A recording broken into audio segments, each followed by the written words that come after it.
चौथा अध्याय ज्ञान कर्म संन्यास योग। श्लोक 17। कर्मणो ह्यपि बोधव्यम बोधव्यम च विकर्मणः अकर्मणश्च बोधव्यम गहना कर्मणो गते।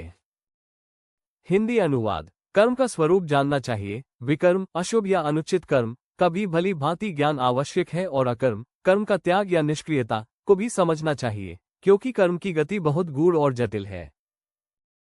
इस श्लोक में भगवान श्रीकृष्ण कर्म के स्वरूप, उसके भेद और उसकी जटिलता के बारे में बताते हैं।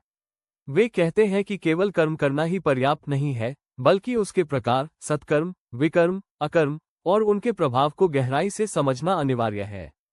कर्म वे कर्तव्य हैं जो शास्त्र के अनुसार किए जाते हैं। विकर्म वे हैं जो नियम या नैतिकता के विरुद्ध होते हैं और अकर्म वह स्थिति है जहां बाह्यतः कोई कर्म नहीं दिखता, परंतु वास्तव में वह भी एक प्रकार की क्रिया या मानसिक दशा हो सकती है।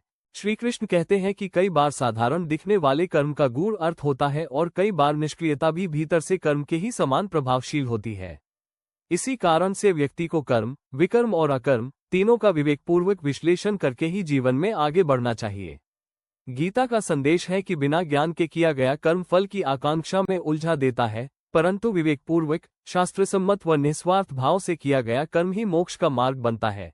ये श्लोक जीवन में आत्मविवेक, गहन चिंतन और सही दिशा में कार्य करने का आह्वान करता है।